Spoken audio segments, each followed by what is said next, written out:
রংপুর মহানগর সহ জেলা জুড়ে প্রায় 550 কিলোমিটার সড়ক ব্যবহারের অনুপযোগী হয়ে পড়েছে। প্রতিদিন জীবনের ঝুঁকি নিয়ে সড়কগুলো দিয়ে চলাচল করছেন শিক্ষার্থী সহ এলাকাবাসী।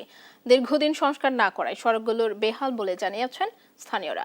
সড়ক সংস্কারে অর্থ চেয়ে একাধিকবার পত্র দেওয়া হলেও মিলছে না অনুমোদন। এদিকে সড়কগুলো মেরামত না করায় স্থবির হয়ে আছে ব্যবসা বাণিজ্য। রফিকুল ইসলামের রিপোর্ট। নগরীর জাহাজ কোম্পানি থেকে সাতমাথা পর্যন্ত প্রায় 4 কিলোমিটার সড়কের এমন বেহাল দশা। সড়ক সংস্কার দাবিতে কখনো গায়েবানা জানাজা, কখনো ধান রোপণ করে অভিনব প্রতিবাদ জানালেও এই সড়ক সংস্কারের জন্য বরাদ্দ না থাকার অজুহাত আসছে বারবার। শুধু এই একটি সড়কই নয়, রংপুর সিটি কর্পোরেশন সহ বিভিন্ন উপজেলার প্রায় 550 কিলোমিটার সড়ক এমন মরণ ফাঁদে পরিণত হয়েছে।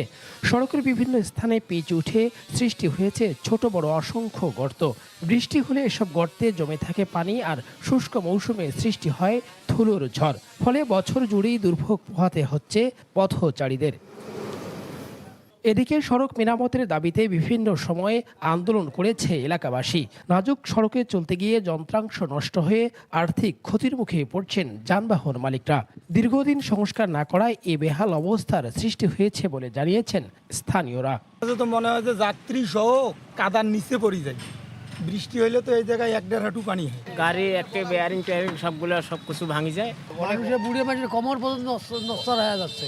সিটি কর্পোরেশনের বিভিন্ন এলাকায় প্রায় 300 কিলোমিটার সড়ক সংস্কার সহ উন্নয়ন প্রকল্পে 1600 কোটি টাকার প্রকল্প পাঠানো হলেও একনেকে তা পাস হচ্ছে না বলে জানিয়েছে নগর ভবন। এর জন্য আমরা 1654 কোটি টাকার একটা প্রজেক্ট সাবমিট করছি। এই প্রজেক্ট বর্তমানে প্ল্যানিং কমিশনে আছে। আমরা আশা করছি অনুমোদন হলে আমাদের যে সমস্যাগুলো আছে এটা আপাতত সমাধান হয়ে যাবে। এদিকে দিনের পর দিন মন্ত্রণালয়ে বিভিন্ন প্রকল্পে ফাইল আটকে থাকা এবং পর্যাপ্ত বরাদ্দ না থাকায় সড়ক ভবন ও এলজিডির সড়কগুলো মেরামত করা যাচ্ছে না। এই সড়ক অংশটি আমাদের পিএমপি কর্মসূচিতে অন্তর্ভুক্ত রয়েছে। এটি অনুমোদন প্রক্রিয়াধীন, অনুমোদিত হলে আমরা কাজটি শুরু করব। ইতিমধ্যে আমরা 70 কোটি টাকা বরাদ্দ পেয়েছি। তার মধ্যে থেকে 18 পয়েন্ট সামথিং টাকা ক্যারিড ওভার আছে। এটা বাদ দিয়ে এই 52 কোটি টাকা দিয়ে মোটামুটি 115 থেকে 20 কিলো করা যেতে পারে।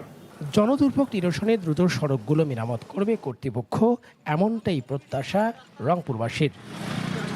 রফিকুল ইসলাম, দেশ টিভি, রংপুর।